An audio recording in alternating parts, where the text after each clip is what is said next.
आज इस वीडियो में हम प्रोहिबिटेड रिलेशनशिप के बारे में बात करेंगे, जो कि सेक्शन 3 क्लॉज जी में बताया गया है हमारे हिंदू लॉ में। ठीक है, हिंदू मैरिज एक्ट जो एक्ट है हमारा, उसके सेक्शन 3 के क्लॉज जी में हमारे डिग्री ऑफ प्रोहिबिटेड रिलेशनशिप के बारे में बात करिए। ऑलरेडी सपिंड रिलेशनशिप, इससे पहले की जो रिलेशनशिप हमने पढ़ी वो ऑलरेडी वीडियो बना चुका हूं। अगर नहीं देखी हो, लिंक डिस्क्रिप्शन में या ऊपर आई बटन पर आ रही होगी, आप जाकर देख ही सकते हैं।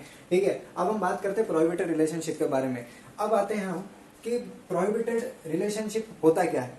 तो सेक्शन 3 का क्लॉज जी जो है वो हमें ये बताता है कि दो पर्सन आपस में, इनके बीच में जो रिलेशनशिप है प्रोहिबिटेड, हम वो रिलेशन तब मानेंगे कब, यानी कि जब मेल है और एक फीमेल है।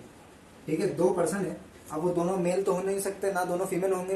क्यों? क्योंकि हम यहाँ पर मैरिज को लेकर बात कर रहे हैं। ठीक है, एक कंसेप्ट और बता देता हूँ कि ये रिलेशनशिप हम इसलिए पढ़ रहे हैं कि इन केस जब हम मैरिज करेंगे तो मैरिज में 5 कंडीशंस बताई गई है। उस कंडीशंस में ये बताया गया है, जिसमें कि 2 कंडीशन थी रिलेशनशिप के बारे में, कि दो व्यक्ति आपस में, यानी कि मेल और फीमेल जब शादी करेंगे तो वो सपिंड नहीं होना चाहिए ईच अदर। ठीक है, जो कि सेक्शन 3 के क्लॉज एफ में, जो कि सपिंड रिलेशनशिप हमने वीडियो बना ली।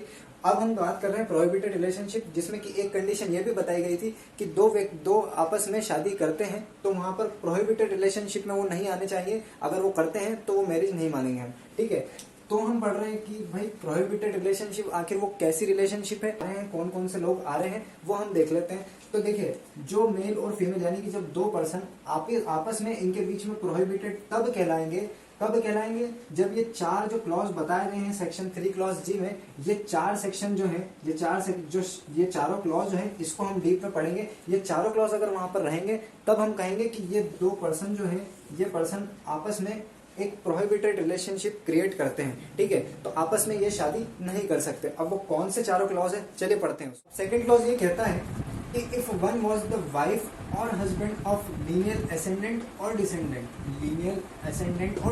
Of the other. ये क्या कहना चाह रहा है, इसको एक एग्जांपल से लेते हैं, समझते हैं। एक लड़का है जिसका नाम मैंने दिया ए। ठीक है, इस लड़के के फादर हैं जिसको मैं कह रहा हूं एफ, जिनकी वाइफ है डब्ल्यू, वाइफ से डब्ल्यू। ठीक है, अब यानी कि इस ए के फादर मदर हुए। अब इस ए के फादर के भी फादर होंगे, जिसको मैं कह रहा हूं एफ, उनकी भी शादी हुई होगी, उनकी भी वाइफ है। ठीक है, यानी कि इस ए के दादा है ये, और इस ए की ये दादी है। ठीक है, क्लियर है। अगर मैं नीचे देखता हूं, अभी एग्जाम्पल पूरा नहीं हुआ, इस ए के बच्चे भी होंगे, ये क्योंकि लड़का है तो इसका यहाँ पर बेटा भी होगा, जिसको मैं बी नाम दे रहा हूँ। इस बी की भी वाइफ होगी डब्ल्यू। चार्ट समझना आप। अब ये जो ए है, ये ए का बेटा है, उस बेटे की वाइफ भी है। ठीक है, अब इस ए के बेटे का भी बेटा होगा, जिसको मैं कह रहा हूँ बी, इसकी भी शादी होगी, उसको भी मैंने डब्ल्यू नाम दिया, जिसकी वाइफ होगी। क्लियर है। ये ए कौन है, ये लड़का है। एक एग्जाम्पल अब समझते हैं। ये लाइन ये कहना चाह रही है, अब इसको, ये लाइन ये कहना चाह रही है कि जो ए है, अगर हम ए के लीनियर एसेंडेंट जाते हैं, ए के लीनियर एसेंडेंट मतलब ऊपर जा रहे हैं, तो लीनियर एसेंडेंट की वाइफ से शादी नहीं कर सकता है। क्यों? क्योंकि वो प्रोहिबिटेड रिलेशन में माना जाएंगे। यानी कि मैं ये कहूँगा कि जो ए है, ये ए इस डब्ल्यू से शादी नहीं कर सकता, यानी कि अपनी मम्मी से शादी नहीं कर सकता। ये ए अपनी दादी से शादी नहीं कर सकता। क्यों नहीं कर सकता? क्योंकि प्रोहिबिटेड रिलेशन में आते हैं। ठीक है, लीनियर एसेंडेंट, यानी कि ये ए जो है, ए के लीनियर एसेंडेंट की वाइफ, जो वाइफ है, उनसे शादी नहीं कर सकता, क्योंकि प्रोहिबिटेड रिलेशन में माने जाएंगे।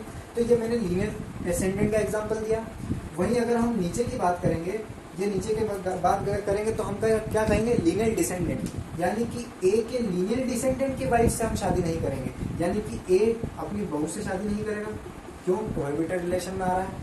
ए इस डब्ल्यू से शादी नहीं कर सकता। क्यों? क्योंकि प्रोहिबिटेड रिलेशन में आ रहा है। तो जो लीनियर डिसेंडेंट की लाइन ये कहना चाह रही है कि जो ए के लीनियर डिसेंडेंट की वाइफ से शादी नहीं कर सकता, क्योंकि वो आते हैं प्रोहिबिटेड रिलेशन में आएंगे, हेंस वो शादी नहीं करेंगे। ठीक, ये जो हमने एग्जाम्पल लिया, ये वाइफ को लेकर लिया कि हम लीनियर एसेंडेंट जाए या लीनियर डिसेंडेंट और वाइफ की हम शादी नहीं कर सकते, क्योंकि वो वहाँ पर प्रोहिबिटेड रिलेशन में मानेंगे। अगर मैं हस्बैंड को लेकर एक एग्जांपल दूं आपको, तो मान लीजिए ये एक लड़की है जी।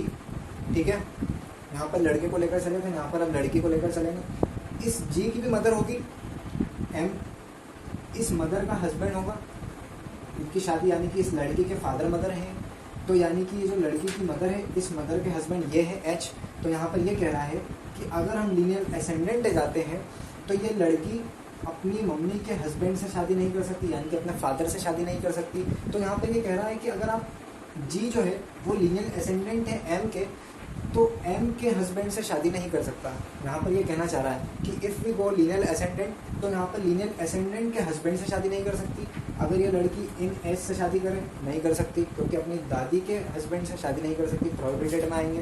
ठीक है, ये हमने लीनियर असेंडेंट की बात करी। अगर मैं लीनियर डिसेंडेंट जाऊँ एल डी, तो ये लड़की क्योंकि लीनियर डिसेंडेंट है अपनी लड़की के, देखो चार्ट ये है कि ये जो लड़की है जी, इसकी लड़की है डी जिसका हस्बैंड है एच, लड़की ये जो लड़की है इसकी बेटी जो है, इसकी बेटी की भी बेटी है डी डी जिसका हस्बैंड है एच। ठीक है, तो लीनियर डिसेंडेंट जाएंगे तो वहाँ के लीनियर डिसेंडेंट के जो हस्बैंड है उनसे भी हम शादी नहीं कर सकते, क्योंकि प्रोहिबिटेड में आ रहे हैं, ये हमको बता रहा है। यानी कि जी अगर चाहे अपनी लड़की अपनी बेटी के हस्बैंड से शादी नहीं कर सकती, ठीक है, ये लड़के से भी शादी नहीं कर सकती, ठीक है, हस्बैंड से। तो ये बताना चाहा, क्लियर हो गया दोनों चार्ट, वाइफ और हस्बैंड। ये जो था ये वाइफ को लेकर चला, मैं वाइफ को लेकर एग्जांपल दिया, और ये हस्बैंड को लेकर चलने को एग्जांपल दिया। यानी कि if we go linear ascendant की वाइफ से और लीनियर डिसेंडेंट की वाइफ से हम शादी नहीं कर सकते, और लीनियर असेंडेंट के हस्बैंड और लीनियर डिसेंडेंट्स के हस्बैंड जो हैं उनसे हम प्रोहिबिटेड मानेंगे, इसलिए हम शादी नहीं कर सकते। तो ये सारे प्रोहिबिटेड रिलेशनशिप में आते हैं। क्लियर है कंसेप्ट। अब आते हैं हम थर्ड क्लॉज पर। थर्ड क्लॉज में ये बताया, देखो इसको मैंने थोड़ा ब्रेक करके लिखा है, इसको आप आपकी बैरेट की लैंग्वेज में देखोगे तो आपको समझ में नहीं आएगा, बट इसको देखो आप सिंपल कर दिया मैंने आपके लिए। देखो if one was the wife, अब देखो यहाँ पर एक चीज़ ये बोलूँगा मैं कि यहाँ पर ब्रदर की वाइफ से आप शादी नहीं कर सकते, वो प्रोहिबिटेड रिलेशन में आएंगे। अब ब्रदर की वाइफ, अब वो कौन कौन से ब्रदर्स आ गए, देखो इसमें बताया गया, मेंशन करें कि आप आपके भाई की वाइफ से शादी नहीं कर सकते, क्यों, प्रोहिबिटेड में आ रहे हैं।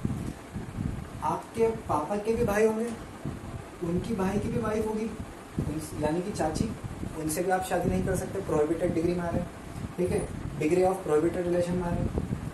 आपकी मम्मी है, उन मम्मी के भी भाई होंगे, नो डाउट, उन भाई के भी वाइफ होगी, यानी कि आपकी मामी, आप उनसे भी शादी नहीं कर सकते। आप देख रहे हो, मतलब भाई के वाइफ्स की बात चल रही है यहाँ पर। आपके फादर के फादर होंगे, यानी आपके पापा के भी पापा होंगे, उन पापा के भी भाई होंगे, ब्रदर, उन भाई की वाइफ जो है आप उनसे शादी नहीं कर सकते, यानी कि आपकी दादी। ठीक है, प्रोहिबिटेड रिलेशन में आ रहा हूँ। आपकी मदर के पापा होंगे, मदर्स फादर, यानी कि आपकी मम्मी के भी पापा होंगे, उन पापा के भी भाई अगर होते हैं तो उन भाई की अगर जो वाइफ होगी आप उनसे शादी नहीं कर सकते, प्रोहिबिटेड में आ रहा हूँ।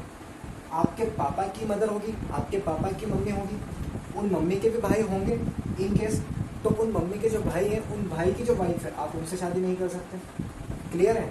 आपकी मम्मी की मम्मी होगी, आपकी मम्मी की जो मम्मी है उनके भी भाई होंगे, उनकी भी शादी हुई होगी, उनकी वाइफ से आप शादी नहीं कर सकते। यहाँ पर ब्रदर्स की वाइफ के रिलेशन में बात करी जा रही है, तो ये सारे आपस में prohibited degree of prohibited relationship में आते हैं, इनसे आप शादी नहीं कर सकते।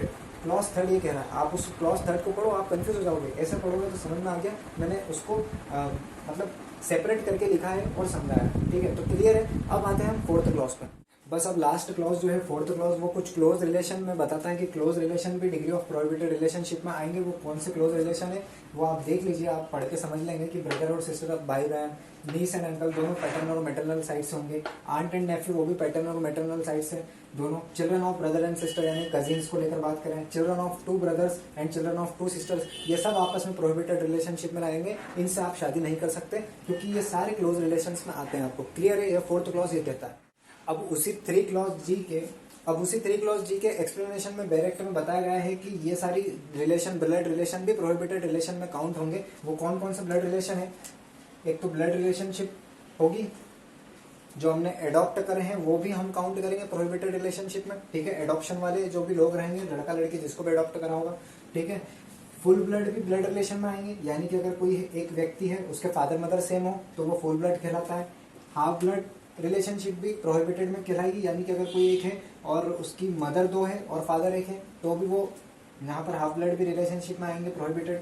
यूट्राइन ब्लड, यानी कि अगर एक व्यक्ति है उसकी दो मदर है और अगर एक व्यक्ति है उसके दो फादर है और एक मदर है तो वो यूट्राइन ब्लड होता है, तो यूट्राइन ब्लड वाला रिलेशनशिप भी प्रोहिबिटेड में काउंट होगा। इलेजिटिमेट चाइल्ड भी प्रोहिबिटेड में काउंट होंगे, लेजिटिमेट रिलेशनशिप भी आएगी प्रोहिबिटेड रिलेशनशिप में। क्लियर है? तो ये एक्सप्लेनेशन में उन्होंने एक्सेप्शन बताया कि ये सारे भी रूल्स बताए गए कि ये सारे भी इंक्लूड करे जाएंगे प्रोहिबिटेड डिग्री ऑफ रिलेशनशिप में, यही सपिंडा रिलेशनशिप में भी काउंट होंगे, ये हमने वहां पर भी पढ़े थे। ठीक है, full blood, half blood, uterine blood अगर समझ में नहीं आया तो इसके मैं अलग से अगर वीडियो अगर आप चाहते हो तो मैं बना सकता हूँ। कमेंट बॉक्स में कमेंट करना तो मैं एक सेपरेट वीडियो आपको इस पर बना दूंगा कि ये फुल ब्लड, हाफ ब्लड और यूट्राइन ब्लड होता क्या है। नहीं तो ठीक है, सिंपल बात है। तो ये हो गया प्रोहिबिटेड रिलेशनशिप, ये समझ लिया हमने प्रोहिबिटेड रिलेशनशिप। आई होप आपको वीडियो अच्छी लगी हो। वीडियो अगर अच्छी लगी हो तो लाइक शेयर जरूर सब्सक्राइब करना मत भूलिएगा। मिलता है किसी अगली वीडियो नेक्स्ट टॉपिक के साथ, जो कि रहेगा हमारा section 5 of Hindu marriage act, जो कि है कंडीशन ऑफ वैलिड मैरिज। चलो, थैंक यू सो मच।